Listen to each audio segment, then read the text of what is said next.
사사들이 이스라엘을 다스리던 시대에 가뭄이 든 일이 있었습니다. 그때에 엘리멜렉이라는 사람이 아내와 두 아들을 데리고 유다 땅 베들레헴을 떠나 모압 지방으로 갔습니다. 그의 아내의 이름은 나옴이고 두 아들의 이름은 말론과 기륜이었습니다.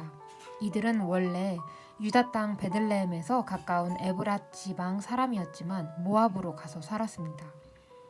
그 뒤에 나오미의 남편 엘리멜렉이 죽고 나오미와 그의 두 아들만 남게 되었습니다. 그 두 아들은 모압 여자를 아내로 맞아들였는데 한 여자의 이름은 오르바이고 다른 여자의 이름은 룻이었습니다.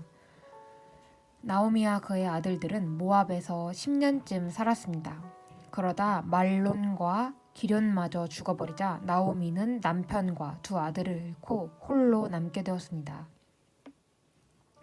그러던 어느 날 나오미는 여호와께서 자기 백성을 돌보아 유다에 풍년이 들게 하셨다는 소식을 들었습니다. 그래서 모압을 떠나 고향으로 돌아갈 준비를 했습니다. 나오미의 두 며느리도 함께 떠날 준비를 했습니다. 그들은 살던 곳을 떠나 유다 땅으로 가려고 길을 나섰습니다. 나오미가 두 며느리에게 말했습니다.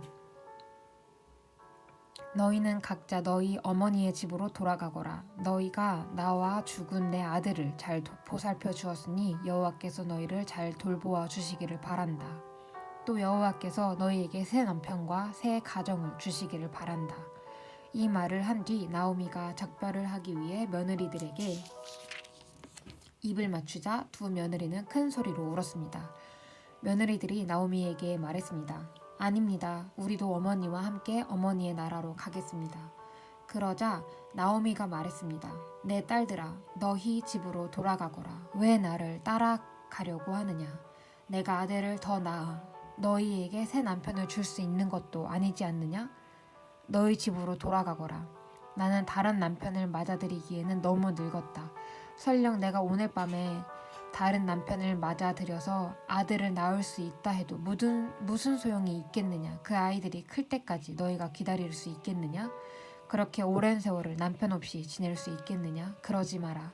여호와께서 나를 치셨기 때문에 내 마음이 너희로 인해 너무 아프구나. 그들은 다시 한번 큰 소리로 울었습니다. 그리고 오르바는 나오미에게 입을 맞추어 작별 인사를 했습니다. 그러나 룻은 시어머니에게 매달렸습니다. 나오미가 말했습니다. 보아라, 내 동서는 자기 백성과 자기 신들에게로 돌아갔다. 너도 네 동서의 뒤를 따라가거라. 그러자 룻이 말했습니다. 저더러 어머니를 떠나라고 하거나 어머니 뒤를 따르지 말라고 하지 마십시오.